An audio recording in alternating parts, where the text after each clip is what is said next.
Hello students, Jai Janendra. Today I will be talking about components of BOP account. Now yesterday we did the meaning of balance of payment and features.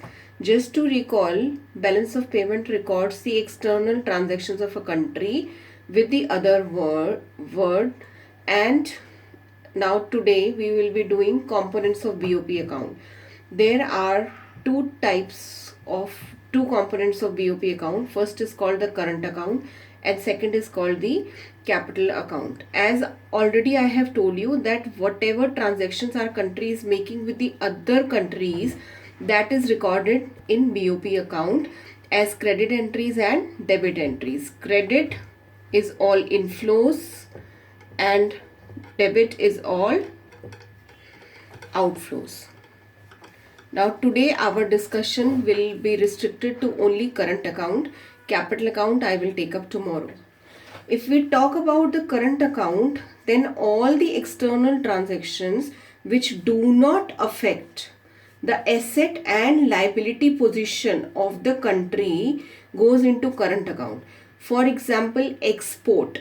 When I am exporting something, the liability and assets are not affected. So it is recorded in the current account. Then when I am importing something, then also no effect on asset and liabilities, it is recorded in the current account. So current account has four different components. First is called export and import of goods.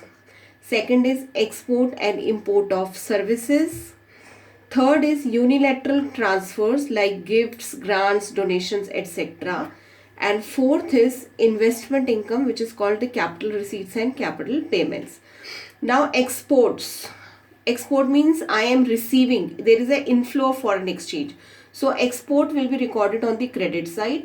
Import will be recorded on the debit side of goods. Then similarly export on the credit side, import on the debit side of services. Unilateral transfers, like my sister in Australia is giving me some gift. There is an inflow of foreign exchange. It will be recorded on the credit side. If I am sending some gift abroad, it will be recorded on the debit side.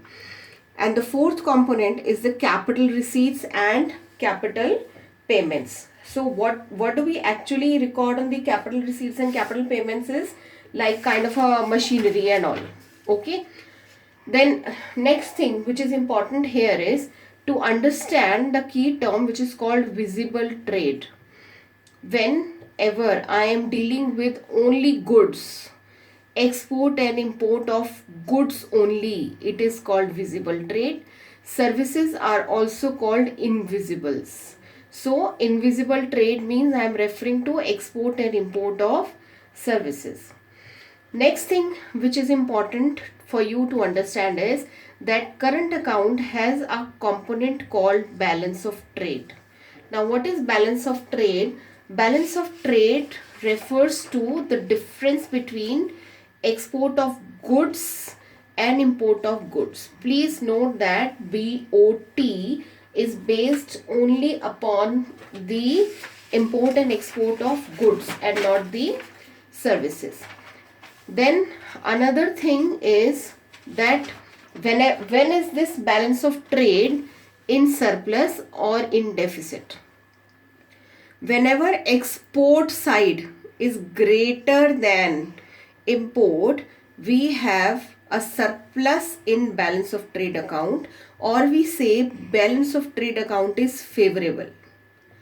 Whenever export is less than import, we say we have unfavorable balance of trade, or there is a deficit in the balance of trade account. So now coming back to current account, this was only surplus and deficit of BOT. Similarly, our current account can be in surplus or in deficit. Whenever your credit side of current account is greater, credit side is greater than debit side, means inflows are greater than outflows, our current account will be in surplus. We will have current account surplus. Whenever credit will be less than debit, we will have CAD, which means current account deficit. So I hope these terms are clear to you and they require thorough study from the textbook. So you are requested to just read these terms: visible trade, invisible trade, balance of trade, surplus in BOP, and meaning of CAD. CAD means current account deficit. So the question I leave you is that, is CAD a good situation? Current account deficit means that regular income, that means inflows of foreign exchange, is less than outflow of foreign exchange. So it means current account deficit. So basically current account deficit is telling me that whatever government is exporting or earning on its account of exports and other transactions is lesser than what it is paying out. In case of India, generally our current account stays in deficit. However, there are certain ways to overcome this CAD, the most important being the borrowings. Now, to cover up these deficits, we borrow. Now, tomorrow I shall be focusing on the capital account side of BOP. Till then, all of you are requested to go through this content, and there will be a Zoom meeting at 1 p.m. sharp based on these topics. Thank you. Have a good day.